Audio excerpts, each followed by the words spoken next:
فرض کریں آپ یہ ماسک لگا کر باہر جاتے ہیں، خدا نہ خواستہ کسی ایسے بندے سے ملتے ہیں جو کووڈ کا شکار ہوتا ہے اور وہ کھانستا ہے یا آپ سے بات کرتے ہوئے سانس آپ کی طرف پھینکتا ہے اور اس کی چھینک یا سانس کے ساتھ جو چھوٹے چھوٹے پارٹیکلز ہوتے ہیں وہ آپ کے پاس منتقل ہو جاتے ہیں۔ آپ خوش قسمتی سے آپ نے ماسک پہنا ہوا ہے اور وہ پارٹیکلز آپ کو نقصان نہیں پہنچاتے، بلکہ وہ مواد آپ کے ماسک کے اوپر چپک جاتا ہے۔ لیکن جب آپ گھر آتے ہیں تو انجانے میں ماسک کو یہاں سے پکڑتے ہیں اور اتارتے ہیں، یہاں سے ماسک اتارنے کی وجہ سے وہ پارٹیکلز آپ کے ہاتھ کو لگ جاتے ہیں اور یہی ہاتھ جب آپ اپنے ناک، منہ یا کان کو لگاتے ہیں تو وہ آپ پر بھی منتقل ہو سکتا ہے، یا گھر میں موجود کسی بھی شے پر ہاتھ کو لگاتے ہیں تو وائرس وہاں پر بھی منتقل ہو سکتا ہے، جس کی وجہ سے آپ کے گھر کا کوئی بھی شخص اس کا شکار ہو سکتا ہے۔ تو جب بھی آپ ماسک لگا کر باہر جائیں تو بار بار اس کو ہاتھ نہ لگائیں اور ہمیشہ ماسک کو سائڈ سے پکڑ کر اتارا کریں اور سب سے پہلے اپنے ہاتھ کو دھوئیں اور پھر کوئی اگلا کام شروع کیا کریں۔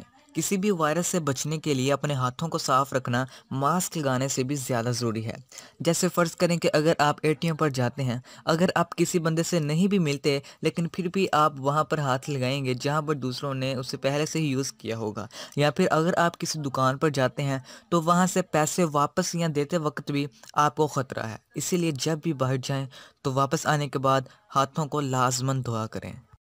جی تو دوستو، میرا نام تھا تیمور اور آپ دیکھ رہے تھے ہمارا یوٹیوب چینل سفیان الیاس۔ دوستو، آپ کو ہماری آج کی ویڈیو کیسی لگی ہمارے کمنٹ سیکشن میں جا کر اس بات کا ہمیں ضرور بتائیے گا، اپنے رائے سے آگاہ کیجیے گا، اور اگر آپ کسی اپنے پسندیدہ ٹاپک پر ویڈیو بنوانا چاہتے ہیں تو ہمیں نیچے کمنٹ کریں، ہم آپ کی اس فرمائش کو پورا کرنے کی کوشش کریں گے، اور جلد سے جا کر ہمارے چینل کو سبسکرائب کریں۔ آپ کو نیچے ریڈ کلر کا سبسکرائب کا بٹن نظر آ رہا ہوگا، سو پلیز جلدی سے جائیں اور ریڈ کلر کے بٹن کو دبا کر ہمارے یوٹیوب چینل سفیان الیاس کو کر لیں سبسکرائب، اور ساتھ میں ایک بیل کا آئیکن بنا آ جائے گا، آپ نے اس کو پریس کر کے آل پر سیٹ کر لینا ہے، پھر میں جو بھی ویڈیو اپلوڈ کروں گا اس کا نوٹیفیکیشن آپ کو سب سے پہلے مل جائے گا۔ تو چلیے فرینڈس، ملتے ہیں ایک نیکسٹ انفارمیٹیو ویڈیو کے ساتھ، تب تک کے لیے اللہ حافظ، پاکستان زندہ باد۔